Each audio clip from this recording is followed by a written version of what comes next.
I'm so glad we can continue our series of conversations. And hey, for any of you that are joining us today, we decided to record these conversations because Karen Stiller and I are new friends.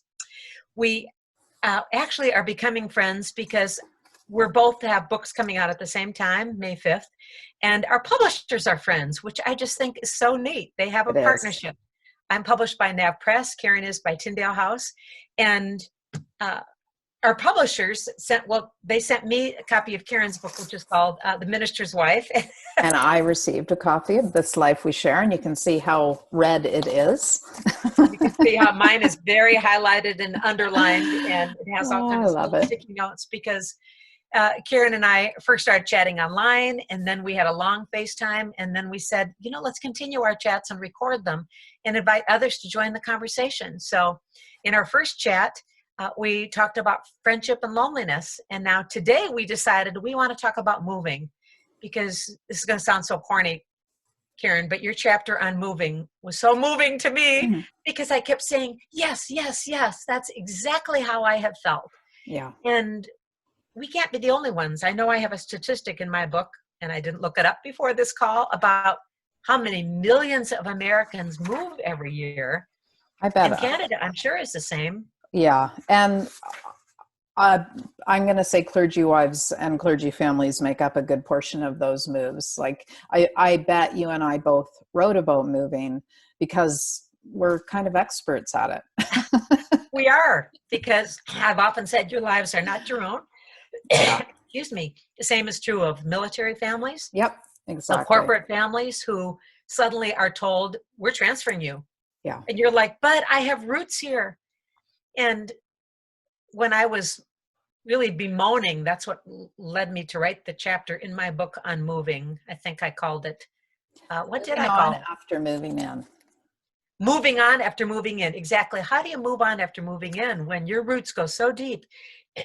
And to pull up those roots, it's going to hurt. Yeah. So in our next few minutes, Karen, you and I, we decided we were just going to talk about some of the positive aspects of moving when you're ready to.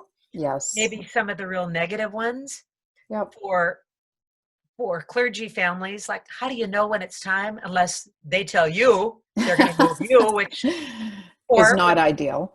With military families is the same thing. Sometimes corporate, the same thing. They tell you. Yes, for sure. But one of the comments you made in your book is, and I could identify this. That's the way I felt when we retired joyfully after 16 years in our last church. We knew it was time, and we knew it was time to relocate to a more affordable place in the country with more moderate weather. And I felt like you did when you said sometimes we like starting over. We long to pack everything we own into cardboard boxes and watch our lives be swept away into a big empty truck, knowing they can be unpacked and made new somewhere else, maybe even somewhere better. Yeah, yeah. Well, that's the hope. That's always the hope. That is the hope. And I think that is one thing for me, that moving so much now where I am in my life, I kind of can't imagine another way. Like when I meet someone who's lived in the same place for 30 or 40 years, or I meet up with a childhood friend, say, who maybe didn't leave in the same way that I left, I almost can't imagine it. And that's not to say it's great to move. Like, I count it up, and I think we've moved 11 times in 30 years of marriage. So I'm not sure that's great. I mean, there's a lot to be said for rooting deep and, and staying in place and all of that. So I think that's a whole other discussion. But the reality is you and I have moved a lot. And if you're going to move well, it helps to view it as an adventure and think, yeah, this will be cool. And I got to find the good in this. Exactly. And I so appreciated that when you wrote about moving, and I hope I tried to do this a little bit as well, and the one about moving on after moving in, is that you do look for the positive, even though you may or may not be ready to move. Like one of the things you talked about, and I think the friends joining us today, they can relate to this, is how do you know when it's time? And this is what you wrote, and I wrote in there, yes, me too. You said, sometimes it's just time for everyone, and that time makes itself known as clear as the water that moves you forward on a strong and resolute river. it is time to go, the river says, and over there is where you're going ashore. It can be that obvious. It's nice when it's that obvious. It is. And it isn't always, No. especially we are attending a church now in a denomination that does move their clergy. Okay. I think sometimes the clergy has a voice, sometimes not. They're sent maybe a place they want to go, but not always. Right. In fact, I share a story in my book. I think it's the very opening illustration in the book. And it wasn't the chapter about moving, but it's about my husband's Aunt Alice.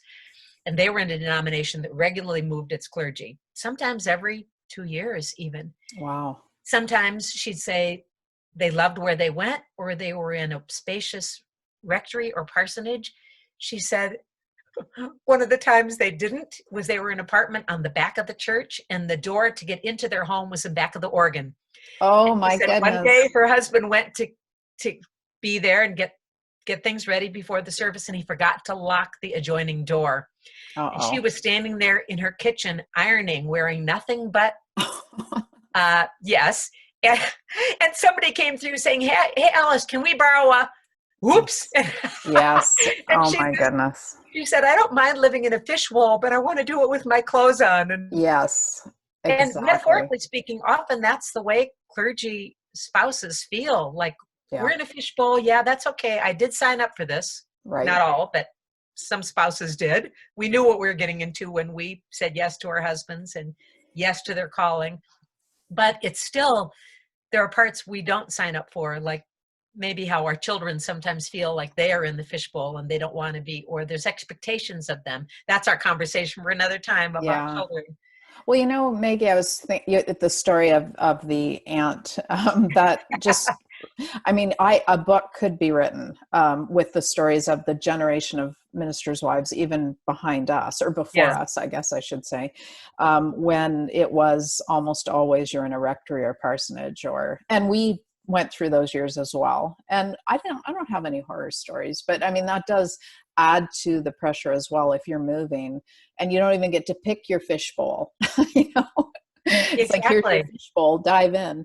So that's another element to it. But I think I'm glad that pastors now seem to buy their own homes whenever they can, you know, and it's just a really good retirement strategy too, as we both know. It is.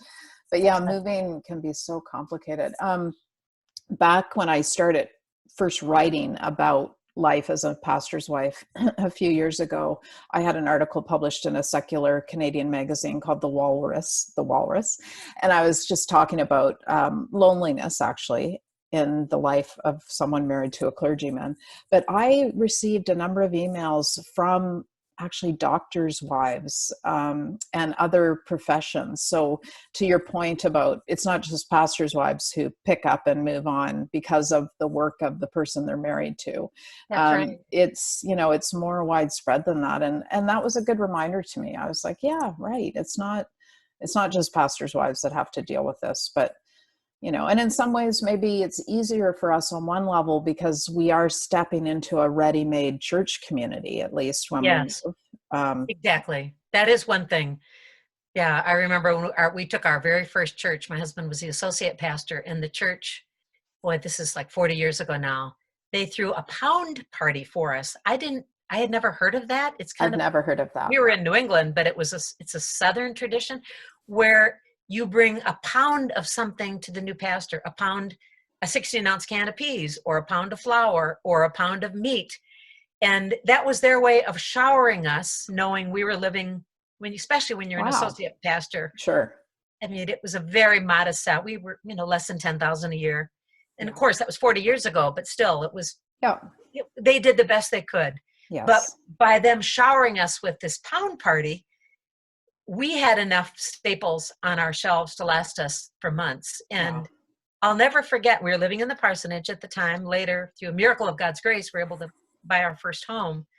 But it was a wonderful, tender thing to do, especially for wives who really have to learn to trust. Like you talked about that in the book. You said, it's true that all of our moves were about Brent's calling, his calling and my following.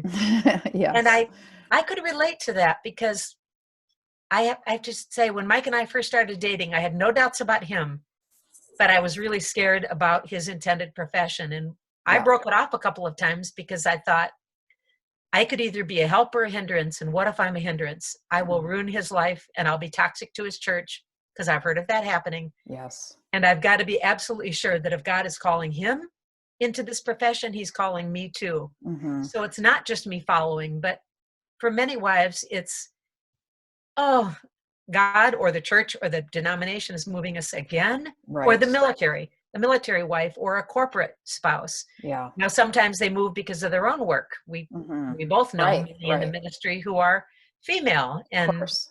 now they've got to juggle also a spouse's Yeah. vocation with theirs. Yeah, But exactly. what I love what you said was you wrote about trust when you said, if I trusted God, it'd help me trust Brent in our decision making, and that there'd be something in that move for me as well. Yeah. And I wrote in the margin 1979, Oh. not for you because I'm older than you, but for me, because when we first served our first church, it was a field education thing, 2 years part-time. We were in seminary. They wanted urgently to hire my husband full-time when we graduated. They loved him. He loved them. The youth group was growing. Things were great. But I said, oh, no. You promised when we finish seminary, we're going home.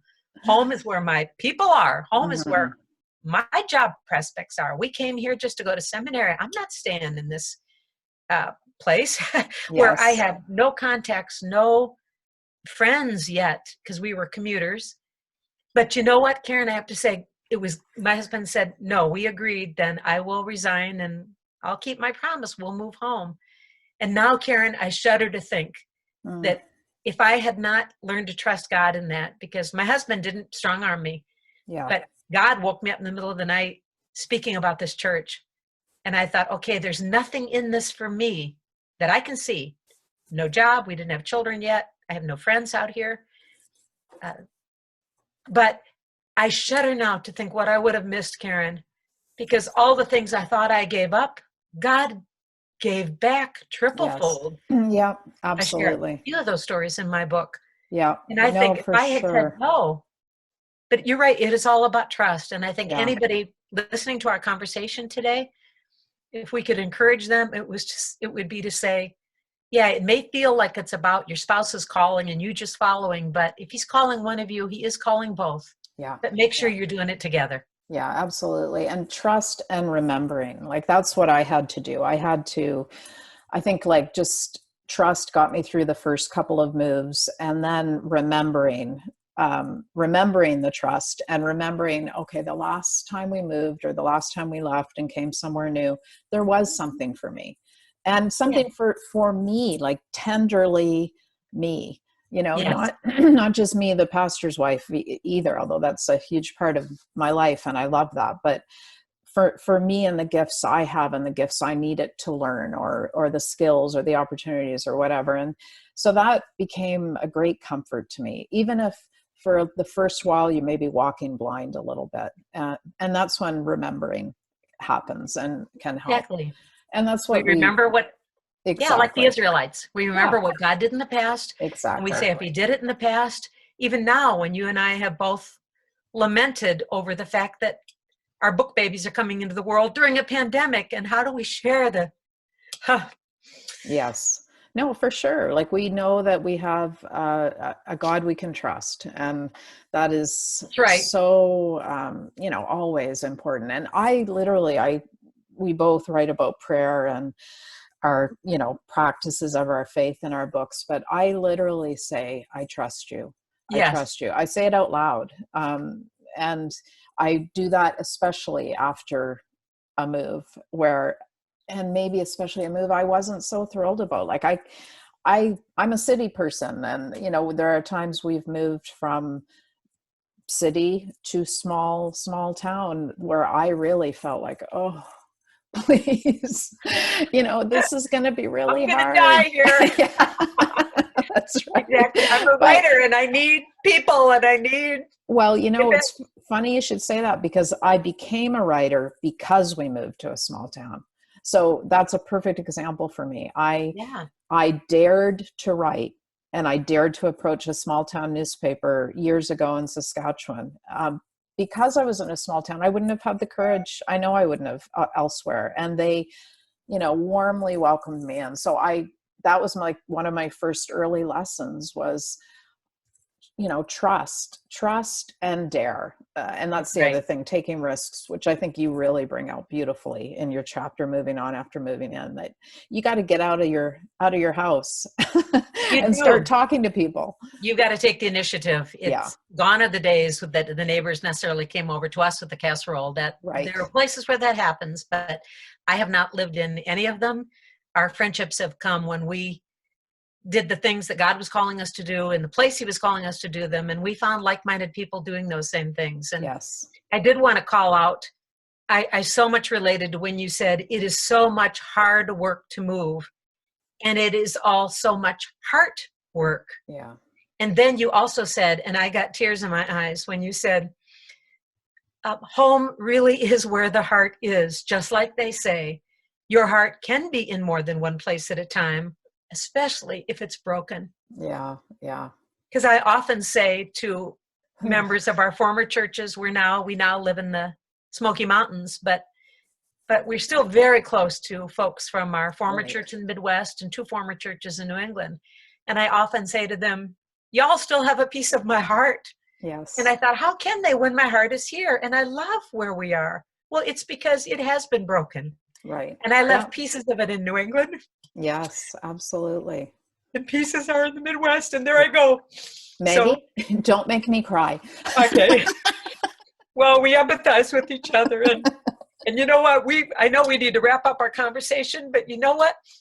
Karen, I would love us to end with the scripture that you use. Is the right word the epigraph, the little scripture that you put at the top of every chapter in your book? I have no idea what that's called. Okay. Because you have them too. And on another time, I'm going to talk to you about, I love that you use the message. They're just so beautiful. Oh, I love the message. Yeah. And the NLT and every good translation that's out there. But this is a scripture I'd like us to close with, Karen, because this is a scripture that applies not just to clergy or military or corporate wives or anybody who's moving for any reason. For whether it's their choice or a spouse's choice, or they need to do it for their kids, or they need to move to be near aging parents.